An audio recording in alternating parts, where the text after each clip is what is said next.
पालघर महिला कामगारांच्या आमरण उपोषणाला तात्पुरती स्थगिती। पालघर तालुक्यातील वेंगुर्ला येथील मस्टूर एंटरप्राइजेस कंपनीतील महिला कामगारांना कथितरित्या बेकायदेशीरपणे कामावरून कमी केल्याप्रकरणी सुरू असलेले आमरण उपोषण दुसऱ्या दिवशी तात्पुरते स्थगित करण्यात आले।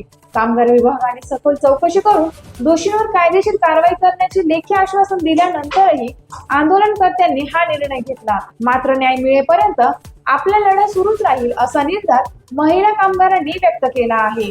दरम्यान या प्रकरणात नवे वळण मिळाले असून पालघर पोलीस ठाण्यात जतीन प्रकाश पाटील यांच्या विरोधात गुन्हा दाखल करण्यात आला आहे। भारतीय न्याय संहिता BNS 2023 च्या कलम 79 अंतर्गत फिर्यादी महिला कामगारांच्या तक्रारींवरून हा गुन्हा नोंदविण्यात आला असून पोलिसांनी पुढील तपास सुरू केला आहे। कामगार विभागाने स्पष्ट केले की संबंधित कंपनीची चौकशी केली जाईल आणि कामगार कायद्याचे उल्लंघन आढळल्यास मालक व जबाबदार व्यक्तींना कठोर कारवाई करण्यात येईल।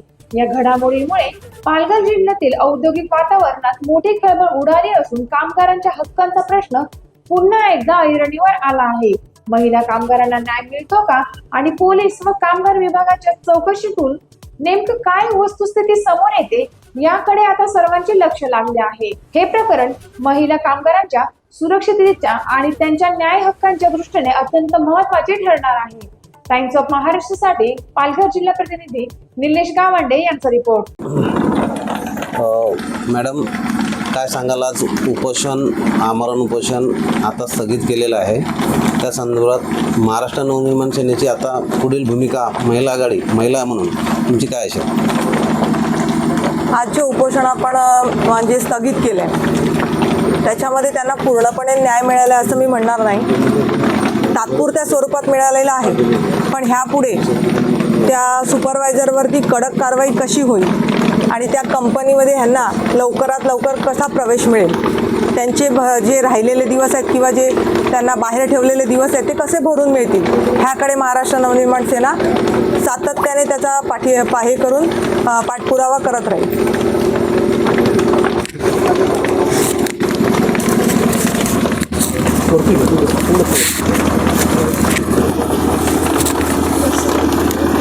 काय सांगाल, आपण आज उपोषण स्थगित केलेलं आहे, दुसरा दिवस होता। उपोषण तर मी स्थगित केलेलं आहे, पण त्या उपोषणामध्ये पण 4 जणी लेडीज बसून एका लेडीजला खूप त्रास झालेला आहे आणि तिला ॲडमिट करण्याची वेळ आलेली आहे। हे तर खूप बेकारच झालेलं आहे। पण काही कारणाने आम्ही आज परत FIR केलेली आहे जतीन पाटीलवरती। त्यांनी सांगितलेलं आहे की त्याच्यावर पूर्णपणे कारवाई होईल, पण आम्हाला अजूनपर्यंत त्या गोष्टीचा वेळ बघतोय आम्ही कधी होईल असं। अजूनपर्यंत त्याचा न्याय तर झालेला नाही आहे। पण दुसरी गोष्ट, कामगार आयुक्तामधून पण आम्हाला कधी घेतलं जाईल त्या कंपनीमध्ये, आम्हाला जेव्हापासून निलंबन केलेलं आहे किंवा आम्हाला इतक्या दिवस घरी बसवलेलं आहे त्याची भरपाई भेटेल का, ह्या सगळ्या गोष्टी बघितल्या जाईल। पण त्यांनी सांगितलेलं आहे का ह्या गोष्टीवरती पण कारवाई होईल, पण कधी होईल ते अजूनपर्यंत आम्हाला नाही माहिती। नमस्कार दाभाडे सर, आजचं जे आमरण उपोषण होतं, आजचा दुसरा दिवस होता। आज उपोषणाच्या ठिकाणी येऊन तुम्ही उपोषण सोडवलं यांचं, तर काय काय यांना पत्राद्वारे तुम्ही काय काय हे माहिती दिली, माहिती आम्हाला ते सांगा। मस्तान कंपनी जी पालघरमध्ये आहे त्यामध्ये जे काम करणाऱ्या महिला कर्मचारी होत्या, त्यांनी आम्हाला पत्र दिलं होतं मागील 8 दिवसापूर्वी की कंपनी व्यवस्थापनाने त्यांना जाणून बुजून त्यांना टार्गेट करण्याच्या अनुषंगाने त्यांना निलंबित केलेलं आहे आणि ते चुकीचं निलंबन त्यांच्या विरोधात झालेलं आहे। त्या अनुषंगाने कामगार विभागाने तात्काळ सर्व संबंधिताची मॅनेजमेंटची आणि कामगार संघटनेची आणि कामगारांची बैठक बोलवली होती। त्यानंतर आम्ही बऱ्याच बैठका बोलवल्या, त्याच्यामध्ये पुढील 1-2 बैठकाला व्यवस्थापन प्रतिनिधी हजर होते।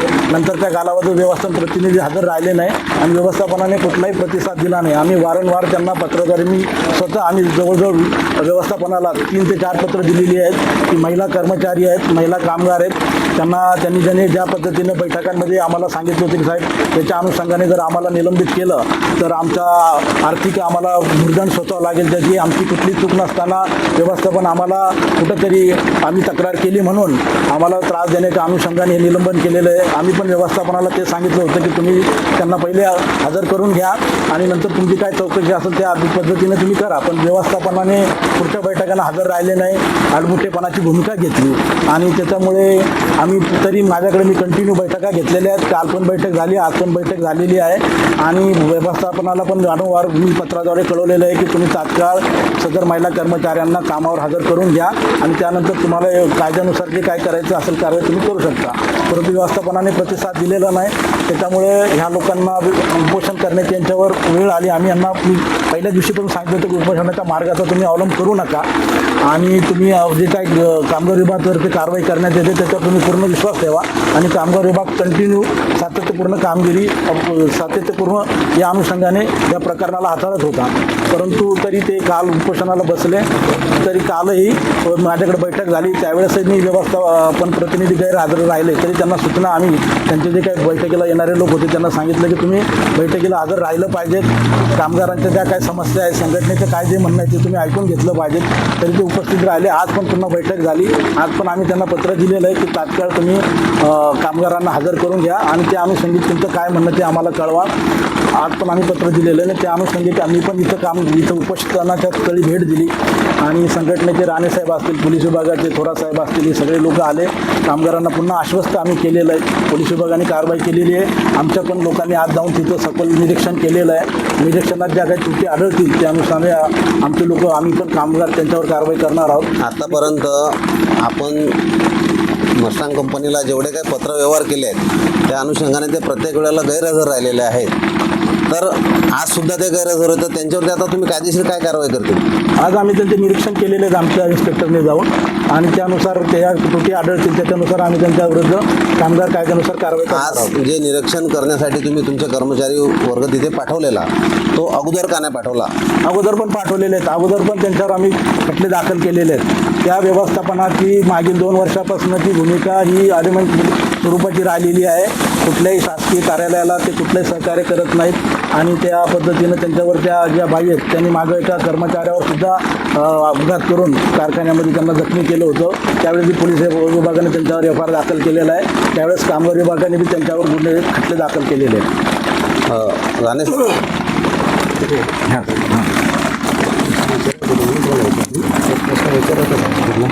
जर ते थोडं सहकार्य करत नाही, आता जर सहकार्य करणं तर ह्या मुलांना जर ह्या लोकांनी हे केल्याला पुढची कारवाई काय त्यांना किती दिवसात करणार आहे यानंतर एक मिनिट लावा वरती घ्या तुला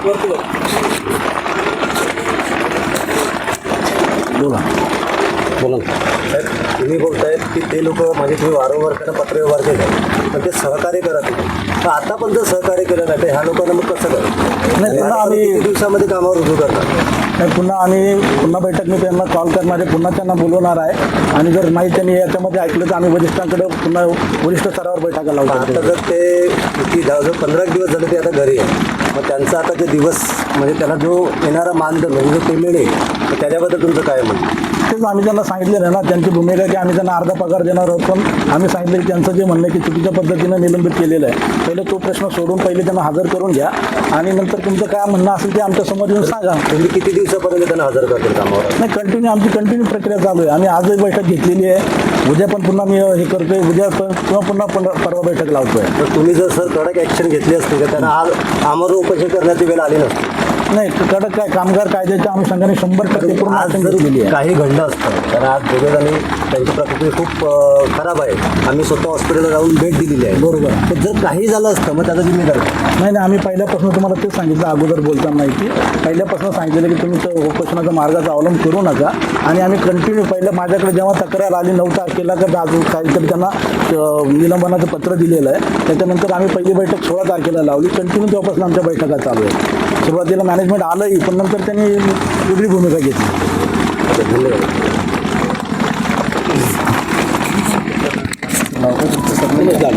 दिनेश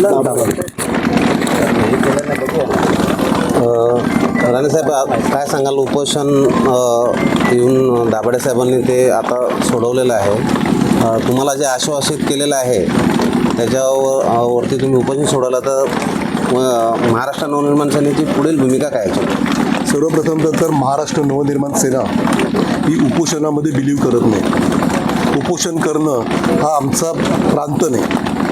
परंतु या ठिकाणी महिला कर्मचाऱ्यांनी इकडे उपोषण केलेलं आहे. हे उपोषण करण्याच्या पाठीमागे एक वर्षभरापूर्वीपासून त्यांच्यावरती होत असलेला जो अन्याय आहे, या अन्यायाची पार्श्वभूमी पण आहे. ऑगस्ट 2025ला ज्यावेळी कामगारांनी स्वतःच्या हक्काच्या मागण्यांसाठी व्यवस्थापनाकडे घेराव घातला होता आणि त्यांना प्रश्न विचारले होते, त्यावेळी तिकडची जी मालकीन आहे त्या मालकिनीने स्वतःची गाडी या कामगारांच्या अंगावरती घातली.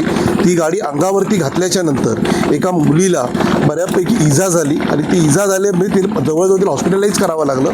आणि त्यावेळी त्या मालकिनीवरती जो खटला दाखल करण्यात आला किंवा जो गुन्हा घेण्यात आला, त्या गुन्ह्यामध्ये तिला अरेस्ट करण्यात आली नाही. कदाचित तिचं वय किंवा तिचं जे काही शारीरिक अपंगत्व आहे ते त्याच्यामध्ये तिला ॲडव्हान्टेज म्हणून तिला ते असं वाटायला लागलं की मला काय बाबा प्रशासन किंवा पोलीस प्रशासन मला अरेस्ट करत नाही आहे, तर माझं कोण काय वाकडं करणार आहे. तर या पद्धतीने जी सुरुवात झाली, त्याच्यानंतर आपल्या मालकिनीला अरेस्ट होत नाही तर आपलं कोण काय वाकडं करणार आहे, अशा पद्धतीची भावना मॅनेजर आणि सुपरवायझरच्या मनामध्ये यायला लागली. त्याच भावनेतून त्यांचे काही जे सुपरवायझर्स आहेत त्या सुपरवायझर्सनी महिलांचा छळ करणं, त्यांच्या बाबतीमध्ये वाईट साईड काहीही बोलणं, अशा पद्धतीच्या गोष्टी चालू झाल्या. कुठच्याही महिलेला वॉशरूमला जाताना देखील ती किती वेळा वॉशरूमला चालली आणि का वॉशरूमला चालली अशा पद्धतीचे प्रश्न करायला लागले. याच्या व्यतिरिक्त FIRमध्ये बऱ्याच काही गोष्टी आहेत ज्या मी या ठिकाणी बोलू शकत नाही की महिलेच्या बाबतीमध्ये एवढ्या घाणेरड्या प्रकार घडत असताना देखील एखादी मालकीन जी स्वतः महिला आहे ती मात्र अशा पद्धतीने वागते की त्यांच्यावरती कारवाई करायला मागत नाही. मला वाटतं एका महिलेच्या बाबतीत एका महिलेवरती काही महिलांवरती एका पुरुष सुपरवायझरने आणि मॅनेजरने काही कमेंट्स पास केले किंवा अजून काही चुकीच्या गोष्टी बोलल्याच्यामुळे ती जर का पोलिसाला तक्रार करायला गेल्याच्या नंतर पॉश कमिटीच्या पद्धतीप्रमाणे सर्वप्रथम त्या पुरुष जो कोण आहे तिकडे कामाला त्याच्यावरती कारवाई केली जाते, त्याला त्या फॅक्टरीमधून बाजूला केलं जातं. परंतु इथे उलटी स्टोरी घडली की त्यांना सस्पेंड करताना जे कारण देण्यात आलं ते कारण असं देण्यात आलं की तुम्ही एका सुपरवायझरची तक्रार केली म्हणून आम्ही तुमच्यावरती कारवाई करतोय. मला कळत नाही की व्यवस्थापन हे या पद्धतीने कसं काय चाललेलं आहे. इव्हन बघायला गेलं तर ती विशाखा कमिटी आहे